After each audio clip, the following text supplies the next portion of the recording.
Urdu club کی پیشکش میں ہم آج انشاءاللہ خاں انشا کے کلام اور ان کے سوانح حیات پیش کریں گے، کیونکہ یہ ان کی سوانح حیات اور ان کے کلام پر بات چیت بہت مختصر سی ہے، لیکن یہ ایک اجمالی خاکہ ہے جو پیش کیا جا رہا ہے۔ سید انشاءاللہ خاں انشا، پیدائش دسمبر 1752، وفات 19 مئی 1817 عیسوی۔ میر ماشاء اللہ خاں کے بیٹے تھے جو ایک ماہر طبیب تھے۔ ان کے بزرگ نجف اشرف کے رہنے والے تھے۔ انشا کے دادا سید نور اللہ خاں نجف میں حکمت کرتے تھے کہ بادشاہ دہلی فرخ سیر نے انہیں اپنے علاج کے لیے ہندوستان کا بلاوا بھیجا۔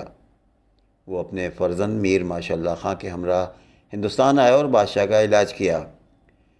صحتیابی کے بعد بادشاہ نے انہیں خوب نوازا، چنانچہ وہ یہیں کے ہو کے رہ گئے۔ ان کے فرزند میر ماشاء اللہ خاں جوانی میں مرشد آباد چلے گئے تھے، وہیں انہیں نے 2 شادیاں کیں۔ انشاءاللہ خاں کی دوسری بیوی کے بطن سے مغلیہ عہد میں ہندوستان تشریف لائے۔ کئی پشتیں بادشاہوں کی رکاب میں گزارنے کے بعد جب مغل حکومت کو زوال آیا تو ماشاء اللہ خاں دہلی چھوڑ کر مرشد آباد چلے گئے، جہاں 1756 عیسوی میں انشا پیدا ہوئے۔ انشا کی ذہانت اور جدت پسندی انہیں اپنے ہم عصروں میں منفرد نہیں بلکہ تاریخ ادب میں بھی ممتاز مقام دلاتی ہے۔ غزل، ریختہ، قصیدہ اور بے نقطہ مثنوی اور اردو میں بے نقطہ دیوان رانی کیتکی کی کہانی، جس میں عربی فارسی کا ایک لفظ نہ آنے دیا۔ یہی نہیں بلکہ انشا پہلے ہندوستانی ہیں جنہوں نے دریائے لطافت کے نام سے زبان و بیان کے قواعد پر روشنی ڈالی۔ انشا نے 1817 میں لکھنؤ میں وفات پائی۔ انشا نے غزل میں الفاظ کے متنوع استعمال سے تازگی پیدا کرنے کی کوشش کی اور اس میں بڑی حد تک کامیاب بھی رہے، تاہم بعض اوقات محض قافیہ پیمائی اور ابتذال کا احساس بھی ہوتا ہے۔ انشا کی غزل کا عاشق لکھنوی تمدن کا نمائندہ باقا ہے، جس نے بعد ازاں روایتی حیثیت اختیار کر لی، جسے حاضر جوابی و بزلہ سنجی نے انہیں نواب سعادت علی خاں کا چہیتا بنا دیا تھا۔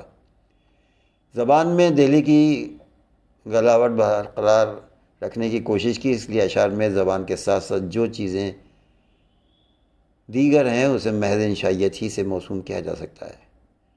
حقیقت یہ ہے کہ انشا نے اردو کا جو دیوان تصنیف کیا تھا اس وقت ان کی عمر صرف 16 سال تھی۔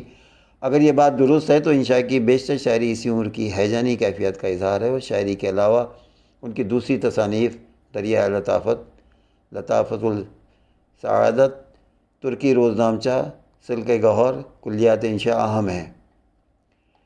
انشا کی شاعری بہت دھوم دھڑاکے والی ہے اور کچھ شعر پیش ہیں۔ عجیب لطف کچھ آپس کی چھیڑ چھاڑ میں ہے، کہاں ملاپ میں وہ بات جو بگاڑ میں ہے۔ کمر باندھے ہوئے چلنے کو یہاں سب یار بیٹھے ہیں، بہت آگے گئے باقی جو ہیں تیار بیٹھے ہیں۔ جذبہ عشق سلامت ہے تو انشاءاللہ کچے دھاگے سے چلے آئیں گے سرکار میرے۔ اگر آپ کو اردو کلب کی یہ پیشکش پسند آئی ہو تو ہمارے چینل کو لائک، سبسکرائب اور شیئر ضرور کیجیے۔ شکریہ۔